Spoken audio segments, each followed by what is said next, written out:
adik-adik mahasiswa semester 3 FKUNU Prodi PSPD. Saya didampingi oleh presiden saya kalau ada sesuatu yang bermasalah dalam kuliah ini. Kita mulai dengan pemeriksaan fisik kelenjar getah bening. Pemeriksaan fisik ini mungkin overlap dengan pemeriksaan fisik leher, pemeriksaan fisik payudara, dan pemeriksaan fisik genitalia ya untuk laki-laki maupun wanita, karena menyangkut wilayah-wilayah di leher, aksila, dan inguinal.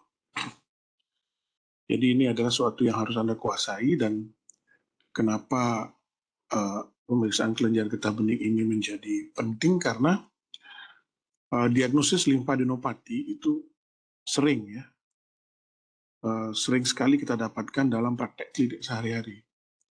Dan limfadenopati itu hanya memperlihatkan suatu gejala yang hanya menunjukkan pembesaran dari kelenjar getah bening. Ada definisinya, nanti kita bahas di belakang.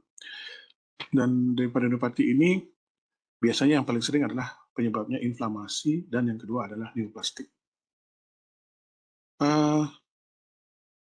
Limfadenopati sendiri itu melibatkan reticuloendotelial system, RES, ya, sebagai bisa primer dan bisa juga sekunder sebagai akibat dari peningkatan limfosit dan makrofag sebagai respon terhadap antigen.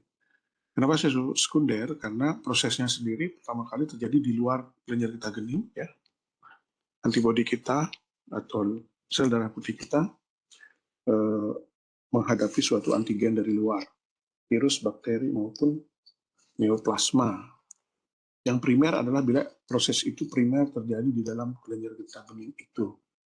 Nah, kelenjar getah bening ini dan juga yang lainnya, yaitu limpa atau lien, spleen ya bahasa Inggris, kemudian tonsil atau amandel, adenoid di belakang hidung, dan Peyer's patch di intestine, itu merupakan suatu pusat-pusat imun dari tubuh kita yang melakukan filter atau membatasi antigen yang datang dari luar. Ya, jadi ingat, kelenjar getah bening, lien, tonsil, adenoid, dan Peyer's patch. Nah, ini adalah sedikit anatomi untuk kelenjar getah bening. Kelenjar getah bening itu kalau dalam anatomi digambarkan berwarna hijau. Ya, digambarkan berwarna hijau. Kalau arteri merah, vena biru, sistem saraf itu kuning, dan sistem limfatik warnanya hijau. Ya, dan ini di zaman saya kuliah dulu susah mencari animasi seperti ini. Ya, dan sekarang Anda belajar dengan lebih mudah, lebih gampang, 3D macam-macam ada. Kalau kami dulu harus membayangkan pada kadaver yang berwarna coklat tidak jelas. Ini adalah penampang melintang dari suatu kelenjar getah bening yang diperbesar ya, di mana akan tampak sistem limfatiknya, ya, pembuluh darah limfatik, ya. Kemudian ada pembuluh darah yang masuk maupun yang keluar. Pembuluh darah limfatik itu ada aferen yang masuk, efren yang keluar. Ya, kemudian ada arteri, ada vena. Sebentar saya anotasi.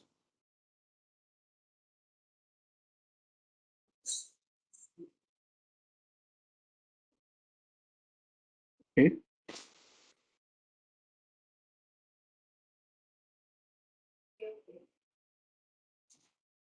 Kemudian ini adalah yang lebih skematis lagi. Bisa kita lihat suatu kelenjar getah bening terdiri dari kortek, ya. Kortek dan medula. Ya, kortek itu bagian luar. Ini ya, warna lebih.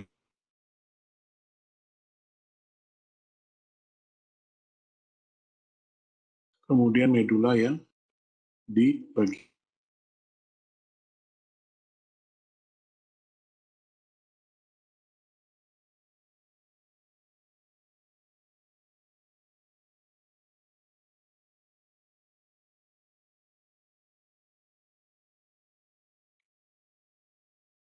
Kemudian, nah, fungsi daripada kelenjar getah bening ini adalah untuk mendeteksi dan membuat inaktif ya antigen foreign atau antigen dari luar yang masuk melalui sistem limfatik.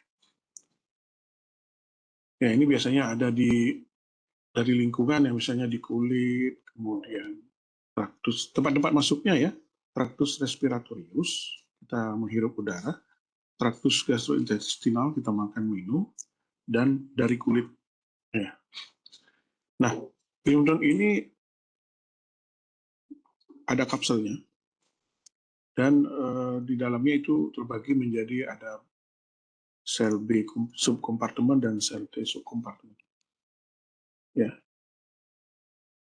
sel B itu humoral, sel T itu seluler, ya. Kembali ke sistem imunitas. Nah, definisi dari limfadenopati itu adalah node atau KGB yang abnormal, baik itu di ukuran, konsistensi maupun jumlah. Banyak ada klasifikasi tentang limfadenopati, akan tetapi yang simpel dan secara klinis kita gunakan di klinis itu adalah generalized lymphadenopathy. Nah, ini bila kita melakukan pemeriksaan fisik kelenjar getah bening, kita tentu saja harus ingat anamnesis yang harus diberikan, ya, harus dilakukan. Anamnesis itu terikat dengan pemeriksaan fisik, artinya tidak bisa kita langsung periksa saja, tapi juga kita harus melakukan anamnesis dulu. Anamnesis yang harus dilakukan adalah pertama adalah onset, dari kapan ya. Kemudian kita harus melihat di daerah sekitar dari pembesaran kelenjar getah bening itu. Sebagai contoh, bila Anda menemukan pembesaran kelenjar getah bening di daerah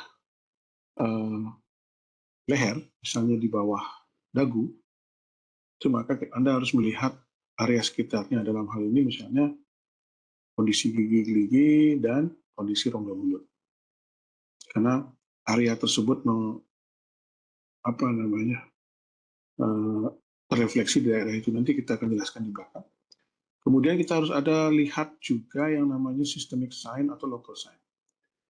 Apakah pasien ini selain ada pembesaran kelenjar getah bening juga ada gejala lokal atau gejala sistemik. Pemeriksaan fisik kelenjar getah bening itu kita harus catat ya satu lokasi tergantung dari etiologinya ya yang mendasari. Yang kedua yang Anda harus catat adalah jumlah. Apakah single, apakah grup atau multiple, ada yang berkonglomerasi atau bagaimana. Konglomerasi itu artinya bergabung menjadi satu ya. Kemudian apakah dia generalize ya di berbagai tempat yang harus dicatat. Kemudian ukuran. Yang normal itu kelenjar getah bening tidak teraba. Ya. Tapi kalau dilihat dia ukurannya dari beberapa milimeter sampai 2 cm dia masih normal. Akan tetapi tetap tidak teraba ya, walaupun 2 cm dia sulit untuk diraba. Itulah ciri-ciri dari suatu kelenjar getah bening yang normal adalah tidak teraba. Nah, begitu dia membesar maka akan teraba. Nah, pembesaran ini lebih besar dari 2 cm ya, dengan tipe yang reguler atau irreguler. Itu bisa dicatat ya. Kemudian konsistensi apakah soft, kemudian apakah dia berbatas tegas, rubbery seperti kenyal ya, keras atau berfluktuasi, hangat, itu bisa dicatat karena masing-masing itu ada artinya. Dan nyeri ya, nyeri biasanya mencerminkan suatu proses infeksi akan tetapi tidak menyingkirkan suatu keganasan.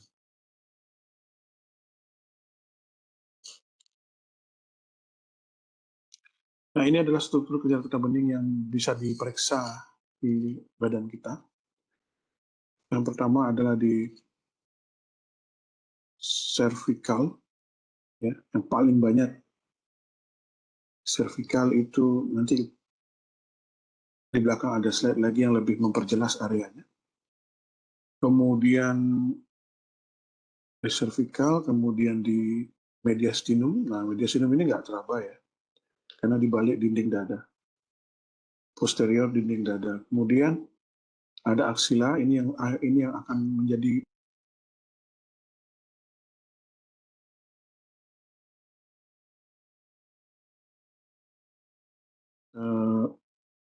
di kubiti, di epitroclear, bisa diraba juga.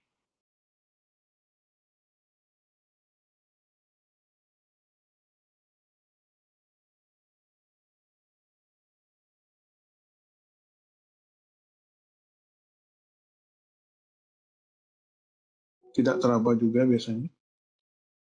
Kemudian yang di sepanjang iliaka itu tidak teraba, dan yang mulai bisa diraba adalah di inguinal dan popliteal.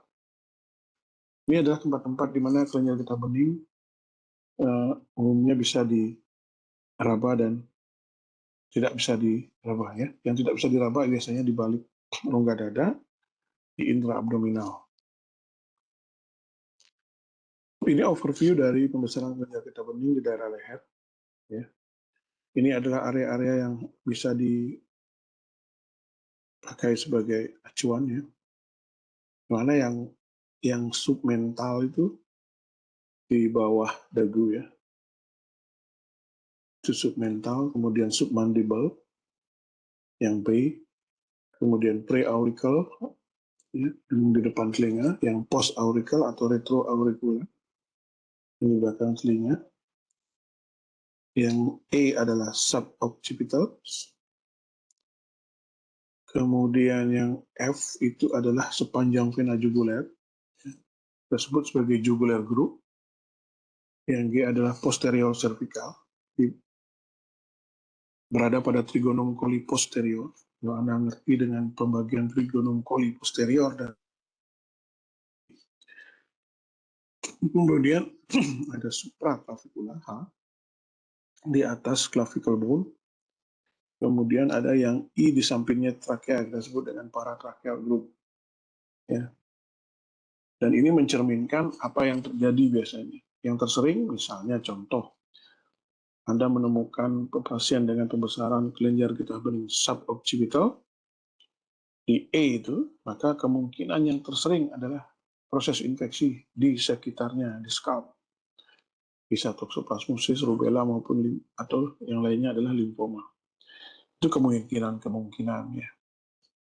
Dan juguler adalah tempat tersering untuk paring, kanker metastatis, limfoma, dan penyakit lainnya, misalnya rubella. Dan ini selain yang tadi, tempat-tempat berdasarkan nama, suboccipital, juguler, dan sebagainya, ini level. Kalau level itu ada 6. Ya, level coli, level daripada leher itu berdasarkan pembagian wilayah, itu ada 6. Level 1, 2, 3, 4, 5, 6. Di mana level 1 itu adalah di submandibula dan submental. Ya. Dan yang membatasi antara submandibula dan submental adalah itu namanya musculus apa? Anatomi Anda masih ingat apa enggak ya? Itu namanya musculus digastricus. Ada yang venter posterior, ada yang venter anterior. Ini venter anterior dan ini venter posterior. Ya, itu musculus digastricus. Kemudian ada level 2 ya.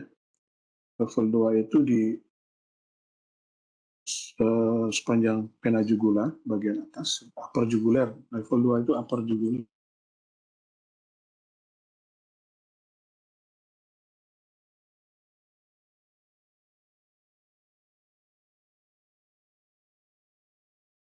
Di vena jugularis yang di bagian bawah. Kemudian level 5 adalah trigonum coli posterior. Kenapa disebut trigonum? Ini adalah segitiga. Ya, segitiga yang dibatasi oleh musculus trapezius, musculus sternocleidomastoideus, dan di bawahnya adalah clavicle. Kemudian level 6 adalah di anterior di paratrakea.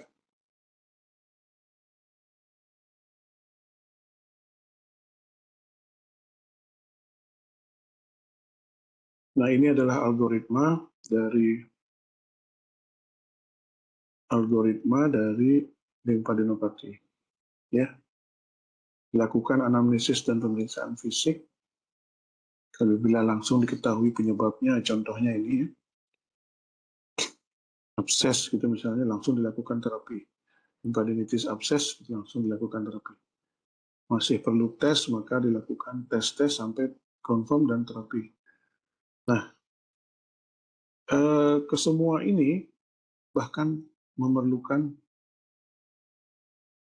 suatu histopatologi tes atau biopsi ya, memerlukan biopsi, malah sampai bone marrow aspiration ya, untuk menentukan diagnosis. Ya. Ini bisa dipelajari nanti. Oke, kita masuk ke limfadenitis. Limfadenitis itu bagi menjadi dua, ada yang akut, ada yang kronik ya. Akut itu mencerminkan onset biasanya ya.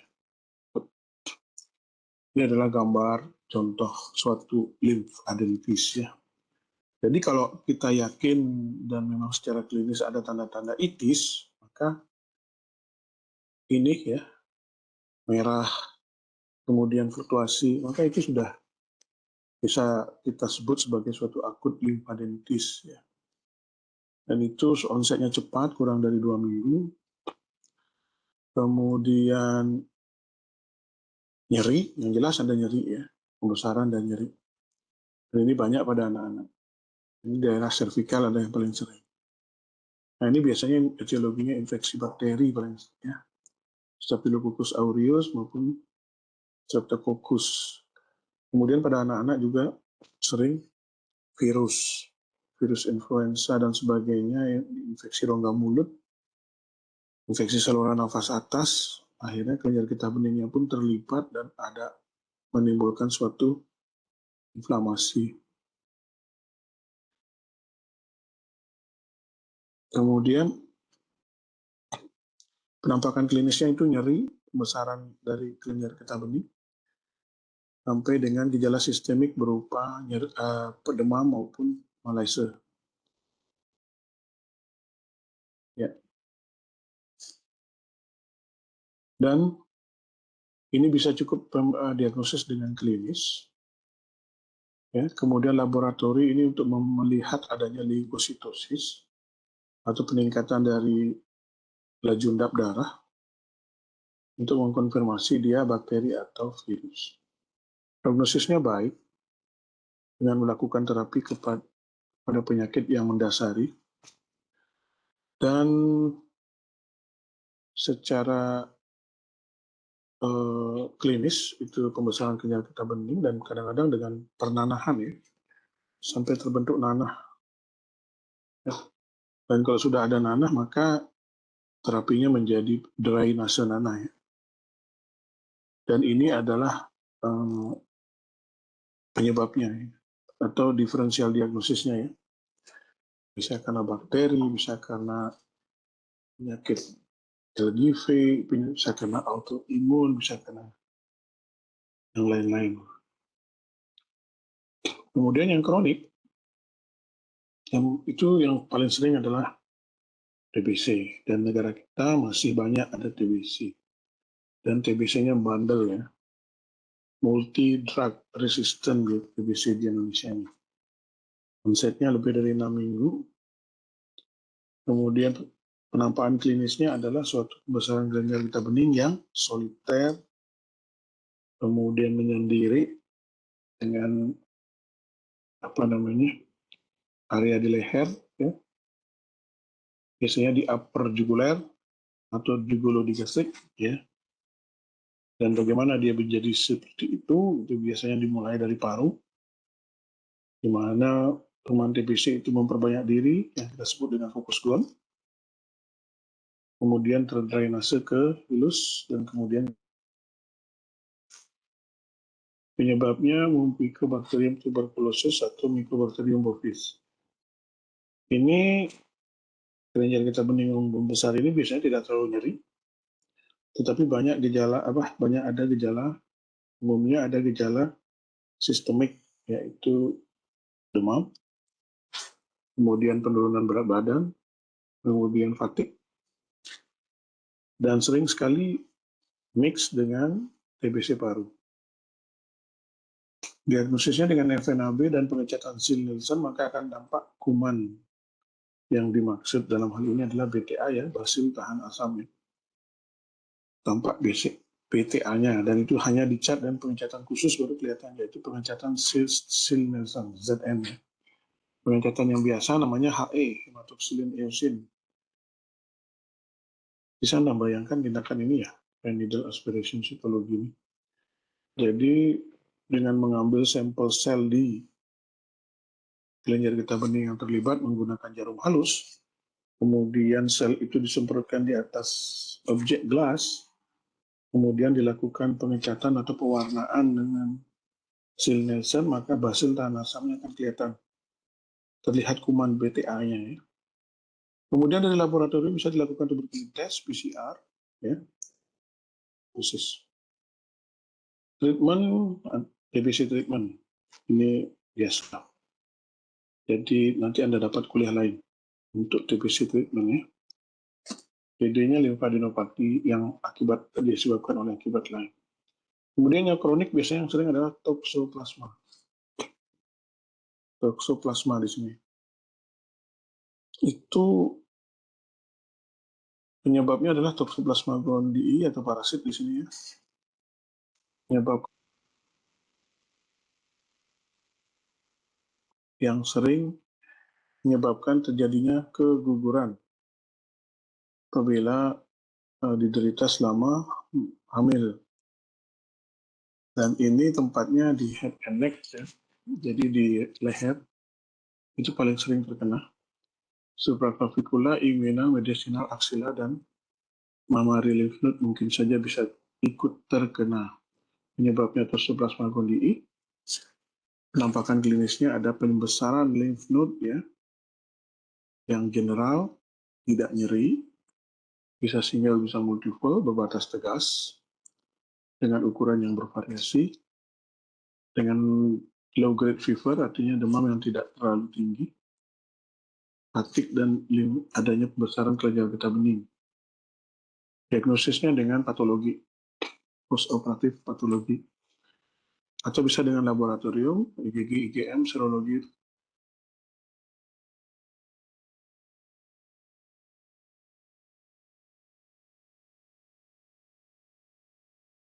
Kemudian yang berikutnya adalah metastatic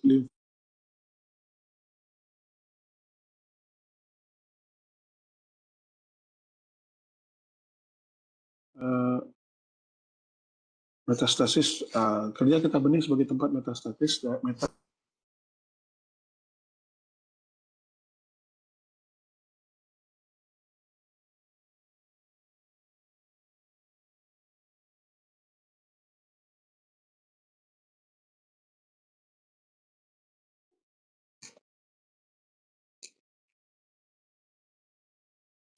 ini mungkin lebih enak kalau kita melihat gambarnya, ya. Jadi kalau kita ketemu di supraclavicular, bisa yang kita curigai biasanya yang sebelah sisi kiri, ya. Disebut dengan Virchow node nih. Namanya Virchow node, ya. Virchow node ini mencerminkan suatu besaran kelenjar getah bening yang merupakan tempat penyebaran dari suatu keganasan yang ada di supraclavicular kiri. Itu dikenal dengan Virchow node, ya. Virchow node. Kemudian di inguinal penampakannya kira-kira seperti ini, sebagai tempat penyebaran dari suatu keganasan yang mungkin ada di sekitarnya. Nah, dari mana saja? Nah, nanti kita lihat. Nah, ini bisa kita perhatikan bahwa Apabila pembesarannya terjadi di submandibula, maka submandibula merupakan tempat drainase limfatik dari daerah lidah, kemudian glandula submaxillaris, kemudian dari bibir, dan rongga mulut, serta dari konjungtiva ya bisa. Penyebabnya paling sering adalah infeksi di daerah kepala dan leher, dari sinus, dari telinga, mata, dari scalp, dan dari pari. Berikutnya, bila ia ada di area submental, maka itu lebih banyak berasal dari daerah bibir, ya, bibir atas, kemudian dasar mulut, ujung lidah, dan dari kulit di area pipi. Penyebab tersering adalah misalnya ini ya, mononukleosis syndrome, kemudian virus Epstein-Barr, Toxoplasmosis, atau cytomegalovirus. Ya. Ini adalah contoh-contoh. Jadi begitu Anda mengetahui area pembesaran dari kelenjar getah bening, maka Anda memikirkan drainase limfatiknya dari mana dan kemungkinan penyebabnya apa. Ya. Seperti contoh kalau Anda menemukan di belakang telinga, maka yang yang Anda harus perhatikan ekstra adalah lubang telinga, kemudian scalp area belakang, ya, dan seluruh telinga ini bisa. Ya. Itu biasa penyebabnya adalah infeksi lokal. Nah, ini sebagai guide panduan saja, supaya Anda tidak lebih fokus untuk memperhatikan kalau terjadi pembesaran di suatu tempat, kira-kira kemana saya harus cari. Termasuk juga untuk misalnya yang di bawah, bukan hanya di leher. Ya. Misalnya kalau Anda menemukan di ketiak, misalnya di aksila, ya, maka kemungkinan besar dia bisa berasal dari lengan, dinding dada, dan dari payudara. Dan penyebabnya kemungkinan itu, misalnya infeksi, limfoma, breast cancer bisa, salah di implan, atau lainnya. Atau misalnya di inguinal yang cukup banyak ditemukan nanti dalam praktek klinis, itu bisa berasal dari genitalia, ya. Kemudian bisa berasal dari area perineum maupun dari gluteal, regiogluteal, atau di daerah pantat, ya. Ataupun di dinding abdomen bawah, ataupun di anal kanal bagian bawah. Ya. Penyebabnya macam-macam. Sering STD, misalnya LGV, ya, limfogranuloma venereum, itu sebab yang sering kita dapatkan. Nah, ini sedikit tentang kalau dia berasal dari keganasan primer pada kelenjar getah bening yang kita sebut dengan limfoma, ya. Limfoma sendiri dibagi dua, Hodgkin dan non-Hodgkin secara garis besar. Dan kita memang tidak kompetensi S1 memang tidak sampai di treatment. Kompetensi S1 mencurigai dan kemudian merujuk. Maka bila ada pembesaran kelenjar getah bening grup seperti ini dan bila terkonfirmasi sebagai limfoma, maka diagnosisnya berdasarkan klasifikasi Ann Arbor, ya. Stadium 1, 2, 3, 4 itu seperti yang tercantum di bawah ini. Ini bisa dibaca. Nah, sedikit tentang limfoma. Ini bukan berarti kuliah untuk menerangkan tentang limfoma, akan tetapi suatu kilasan aja supaya pada saat pemeriksaan KGB Anda juga memperhatikan kemungkinannya adalah limfoma, itu maksudnya.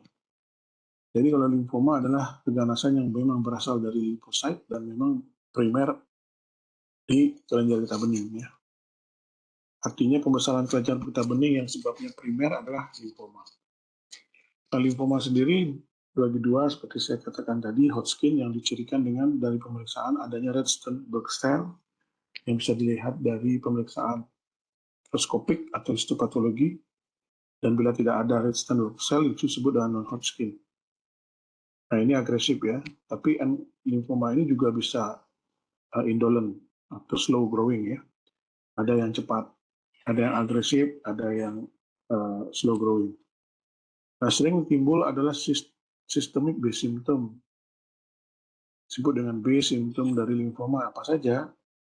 Demam, keringat malam, dan weight loss. Dan gejala ini sangat mirip dengan TBC. Jadi cara yang paling gampang untuk membedakan adalah dalam arti maksud saya adalah cara yang untuk membedakan apakah dia TBC maupun limfoma adalah dengan histopatologi ya. Kalau di fase awal biasanya sulit dibedakan karena gejalanya sangat mirip. Dan pada limfoma yang naik adalah serum laktat, dalam hal ini laktat dehidrogenase atau LDH. Kemudian untuk yang indolent itu biasanya slow growing ya, tapi terjadi pembesaran hepat, lien ya, ataupun berkurangnya sel-sel dalam darah. Apabila limfoma ini terjadi di GI tract, tentu saja gejala-gejala GI tract akan ikut mendominir ya. Dalam hal ini bisa terjadi obstruksi maupun gangguan di GI tract. Presentasi klinisnya adalah pembesaran kelenjar getah bening ya, yang umumnya dimulai di atas diafragma 80% ya. Jadi di leher pertama kali yang sering. Kemudian biasanya lebih dari 1 node, batasnya tegas, konsistensinya keras, ukuran lebih dari 1 cm. Kemudian ada demam pada 35% kasus, disertai dengan nyeri dada, batuk, kemudian sesak, dan mungkin kombinasi dari berbagai gejala itu dan disertai dengan adanya mass di mediastinum yang melibatkan paru, sehingga gejala-gejala paru dan leher itu semakin tampak. Nah, pada limfoma juga sering disertai gatal, pruritus. Kemudian ada nyeri tulang. Dan kita juga mesti tanyakan family story-nya ya. Nah, ini adalah berbagai perbedaan pembesaran dari kelenjar getah bening, apakah kita curiga suatu jinak atau ganas. Kalau dia jinak, maka akan tampak sebagai suatu yang encapsulated, gitu ya, berbatas kapsul. Tapi kalau dia yang cancer, maka batasnya menjadi tidak tegas di sini. Ya, jadi pada perabaan dia menjadi tidak tegas. Nah, ini tentu saja pengalaman klinis akan membuat kita semakin tajam dalam memeriksa. Ya. Apakah ini curiga suatu KGB yang membesar akibat keganasan atau suatu yang jinak. Ya. Kemudian membedakan antara itis dan suatu limfoma misalnya, ini adalah guideline, tapi tidak bisa dipakai sebagai patokan. Karena diagnosa pasti daripada suatu limfoma adalah dari pemeriksaan histopatologi. Ini hanya untuk guideline mencurigai ya. Kalau limfadenitis itu tanda-tanda itisnya jelas, ada sentral likuifaksi ya, nyeri biasanya. Kalau limfoma tidak nyeri ya, batas tegas, kemudian homogen, dari USG tanpa hipoikoik dan sebagainya. Nah, sebagai kesimpulan adalah suatu analisis dan pemeriksaan fisik yang holistik itu penting ya.